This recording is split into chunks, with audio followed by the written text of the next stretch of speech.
This movie's title might say no exit, but I'm watching this on Hulu, not in theaters, so I can technically exit it if I want to. Bad joke aside, I really like this movie. Another one of those movies I go into blindish when all I read is the description it comes with on Hulu, but when you ignore the trailers or anything like that, it helps make me unsure what's going to happen since I do have no idea what's going on to a certain extent. This movie honestly came both out of nowhere, yet made too much sense when it did. The movie was originally made for theaters, released by 20th Century Fox, but what do you do once a 20th Century Fox movie in 2022? That's something new. Release it on Hulu, of course. Yeah, Death on the Nile was released into theaters since it is a recognizable title, both as a sequel and its own thing, but I never even heard of the novel of the same name by Taylor Adams, which I didn't even know was the case going into this. I thought this was a completely original idea, but it makes sense as a novel, but I didn't read it, so I don't know how to compare and contrast. That must mean I might actually have to judge it as gaps, its own thing.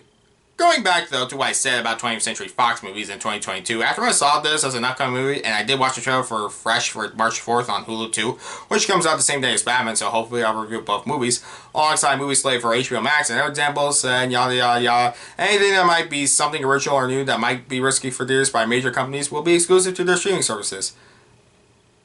Yeah, this isn't 100% relevant to talk about, but I just wanted to say how for a movie like this, I would probably skip this in theaters, but for a free movie with Hulu I watch at home, yeah, I think companies are making the right choice. When Spider-Man No Way Home gains a billion-dollar box office, it's safe to say movie theaters won't die, but not everyone is still going back to movies in theaters. Some people got used to watching at home with Netflix, which I get why. Some movies would bomb currently since there just isn't going to be a big enough audience for that currently when movies were always a risk of succeeding or failing. I don't know when that won't be the case anymore, but for now, while already successful franchises return to the big screen, new ideas on a small screen, for better or worse, will be where they go to.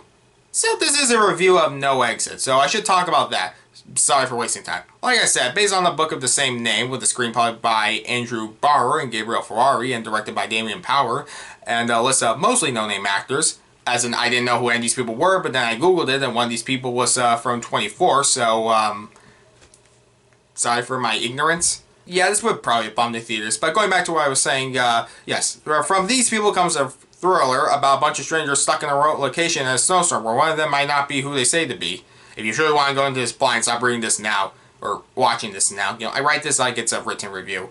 So where was I saying? Oh yeah, but this isn't a spoiler review. I actually need to talk about the movie to review it. So let's just say, for now, if you're interested in the movie, check it out. This movie did get mixed reviews as a whole, and once it's finished, I think it's understandable why. But I think the person watching this will know if it's their thing or not. With that said, what's the movie about?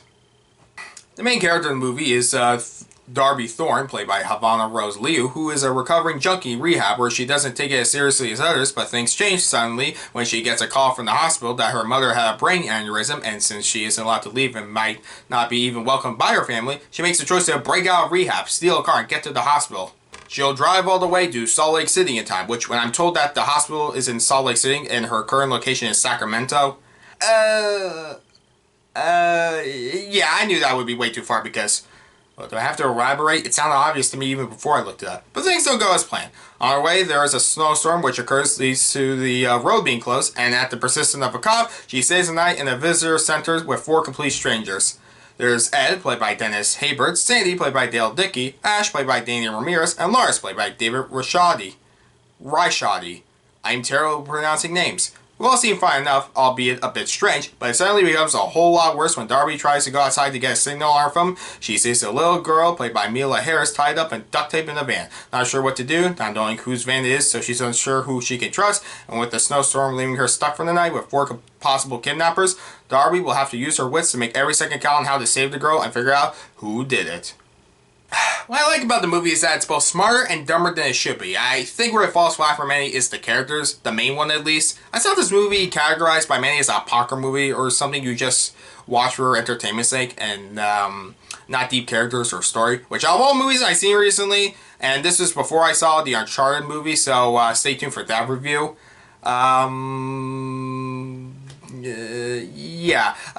This is what gets called that. I saw this dumb review on IMDb that said, and I'm not joking, who the hell risked their lives and that of others to save a kid you know nothing about? By some guy with the username BrandDaniel36205. Yeah, how dare someone that see a kid in trouble surrounded by complete strangers and does nothing about it? I mean, what's the worst that could happen? The kid could die? Well, just saying that even sarcastically annoys me to my core. I get other reasons on why some people, it's not their kind of movie, I guess. It's a kind of thing where some choices could be made that could have been smarter and that could bother them. I'm not a huge fan of suspension of disbelief in movies, but why does it work for me in this movie? I'll get into why in a minute, but back to the characters. They aren't that interesting. Like, take away the situations, I probably wouldn't remember them. In fact, yes, the main character isn't that interesting. There's no real twist to her kind of character. You know her arc, and even that kind of falls flat when the movie kind of makes it look like a good thing she might have done drugs, which sounds weird out of context, but I don't want to spoil anything. But for the most of the characters, they aren't that interesting, well-developed, or make choices. It feels like they were written to me, but I don't care. So, why do I like this movie? It's entertaining, and it really works well, like, not just being there for the sake of entertainment. I cared. I've seen some people say this doesn't add anything new to this kind of movie where people are trapped with strangers for the night, and honestly, I haven't seen that many examples, so I don't know what this takes from or not. But for this movie on its own, I was entertained from beginning to end, with a few hiccups in between. What I like about this movie is, like, in comparison to Death on the Nile, where it feels like it takes forever to get the plot going, this one doesn't waste its time. There's a card game scene where, I'll give the movie this, I learned with the game, the card game I can't say the name out loud of. They all give hints or clues on who could be the kidnapper, and not long after, Darby finds out who, which surprised me at first, not who it was, but since I thought the whole movie would be like that, about just figuring out who it was. But there are many obstacles in the way that prevent her from easily saving the kid, which leads to more twists and surprises along the way. Which for a movie that's only 95 minutes long, this truly feels like they don't waste any time. Every second counts if the kid could die or not, and anyone innocent around the kidnapper could also die as well. Honestly, this is the kind of movie where at first I didn't really give any thought to the main character Mike dying, but by the end I actually wasn't sure. I mean, by the end is when the movie kind of falters. I also saw some people say the first two acts failed and the third one worked, or vice versa. And to me, every part of this movie has its pros and cons, but the pros, for me at least, easily outweighs them. There's a part of the movie where it's a flashback on how the kidnapping occurred, which not only is it unnecessary since it's pretty self-explanatory when it's revealed, but in something like Hot Shot, where the only flashback of the movie is both in tone and with the rest of the film, and doesn't ruin the mystery of the characters, this movie doesn't do either of those things. It's out of tone and it takes away some suspense, and it should have been cut, but I'm also willing to ignore that. Sure, I guess who the kidnapper is might be obvious. Heck, I thought it was too obvious, and even later twists in the movie, those are also predictable, but the acting easily carries the movie. Everyone gives it their all, and sure, some acting is better than others, especially Denis Haybert over the lead. They all give way more personality into their one-note characters. I will probably remember these people more than I would if they weren't. This movie also looks gorgeous, where it needs to be dark, both figuratively and literally works, and when some scenes like flashing lights on the snow occur, or people standing outside the center create great shots that aren't the most memorable, but suck you in when you watch it, the suspense might not be perfect, at least with the main characters, but by the end, I honestly didn't know if this kid would die or not. It truly felt like a 50-50 chance given who might kill her, and both the knowledge given and lack of it make it so. It's a way more interesting climax than Kimmy was, where I felt that was pretty underwhelming. There's a brutal death where, without revealing who is the actor, gives his/her all in both subtle and grand emotion to the person close to that character dying.